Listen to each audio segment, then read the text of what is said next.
Bismillahirrahmanirrahim. Ada pertanyaan, orang yang tinggal di kawasan zona yang bukan zona merah, itu apakah masih boleh melaksanakan ibadah berjamaah di masjid seperti sholat Jumat dan sebagainya? Karena banyak yang melakukannya. Jawabannya begini, keberadaan zona merah atau tidak merah, ya, mau merah, mau kuning, mau hijau dan sebagainya, sebenarnya itu adalah posisi yang sifatnya nisbi. Dia tidak utuh selamanya merah terus atau kuning terus, itu enggak. Dia akan berubah, dalam hitungan hari pun akan berubah. Jadi sebenarnya ini juga nggak bisa dijadikan sebagai patokan ya. Apalagi kalau begini, ini ada zona merah. Di luarnya itu zonanya tidak merah memang ya. Tapi orang-orang yang tinggal di zona yang aman ini, yang tidak merah ini, ternyata juga tetap melakukan keluar masuk. Mungkin yang dari zona merah nggak boleh masuk ke dalam. Kayak saya misalnya mau datang ke rumah guru saya, di pintu gerbang kompleknya itu ada tulisan gitu, tidak boleh masuk siapapun kecuali penghuni. Jadi saya nggak bisa masuk. Oke lah, tapi saya tanya, kalau penghuninya boleh keluar nggak? Boleh Pak, kalau penghuninya.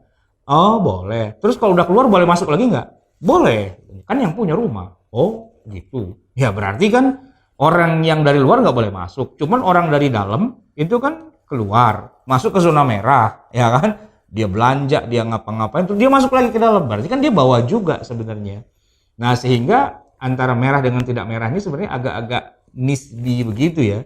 Kecuali kalau zona merah itu dilas itu pintunya nggak boleh keluar masuk dan sebagainya. Nah, itu mungkin nggak masalah. Misalnya sebuah pulau terpencil gitu ya kan, tidak ada orang yang boleh masuk, tidak ada orang yang boleh keluar. Nah itu mungkin ya bisa lebih statis, itu lebih pasti. Tapi kalau kayak sekarang enggak, dinamis. Hari ini belum merah, tapi mungkin besok udah merah gitu. Kenapa? Ya karena walaupun orang dari merah nggak bisa masuk ke situ, tapi orang situ bisa masuk ke merah dan keluar lagi, dan masuk ke dalam situ lagi, kan terjadi perubahan terus gitu kan. Sehingga ya kalau di zona merah tidak boleh Jumatan, sebenarnya di zona yang tidak merah tapi orangnya keluar masuk kayak gitu kan sebenarnya hampir sama saja. Siapa yang bisa menjamin ya bahwa di dalam sholat Jumat yang banyak orangnya itu kemudian tidak ada orang yang sebenarnya dia tidak sakit tapi dia pembawa dari virus itu. Lalu dia sholat di situ, dia ruku sujud di situ, bahkan tangannya megang-megang apa segala macam, atau mungkin juga lupa karena teman lama, salaman, pelukan, cium-ciuman. Nah, apa yang terjadi? Penyebaran. Padahal itulah yang harusnya dijauhi. Kenapa harus dijauhi? Begini, karena kita umat manusia sedunia, ya nggak usah lihat agamanya, bangsa dan sebagainya, dengan wabah COVID-19 ini kita belum punya obat. Yang nomor satu, belum ada obatnya. Yang kedua, bahkan kita juga belum punya vaksinnya. Vaksin itu mencegah, obat itu untuk mengobati gitu ya.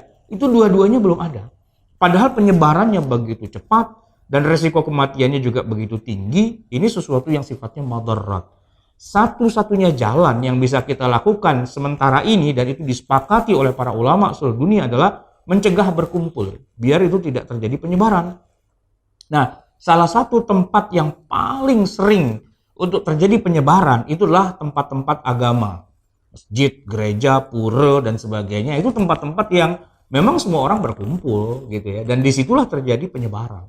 Maka yang harus kita hindarilah berkumpulnya. Beragama itu ya, di antara bentuk-bentuk ibadahnya memang ada yang harus kumpul, seperti sholat Jumat, sholat Idul Fitri gitu, sholat Idul Adha memang kumpul. Sholat 5 waktu berjamaah itu juga disunahkan untuk kumpul gitu ya, berjamaah.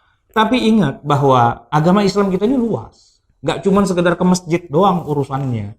Ya, banyak ruang-ruang dalam agama Islam ini yang belum sempat kita eksplorasi. Ya, jadi kalau sekarang ini kita nggak boleh kumpul dulu, nggak apa-apa, santai aja. Kan Rasulullah juga di masa beliau, balik lagi ke Rasulullah, itu selama 13 tahun pertama beliau tinggal di Mekah, itu nggak ada yang namanya sholat berjamaah di masjid. Tahu nggak kenapa? Ya emang waktu itu belum ada masjid di Mekah, belum punya masjid. Nabi baru punya masjid setelah beliau hijrah ke Madinah gitu ya, baru bikin Masjid Nabawi. Selama di Mekah kan nggak ada masjid. Ya kalaupun ada ya itu Masjidil Haram. Waktu itu masih jadi tempat ibadahnya orang musyrikin Mekah. Ada 360 berhala. Jadi kalaupun dikatakan itu Masjidil Haram, tapi sebenarnya secara fakta itu malah rumah ibadahnya orang-orang musyrikin Mekah. Jadi ya kita tidak kumpul dulu gitu ya. Walaupun mungkin zonanya bukan zona merah, tapi kenapa? Karena tidak ada yang bisa menjamin hal itu. Wallahu a'lam bishawab. Assalamualaikum warahmatullahi wabarakatuh.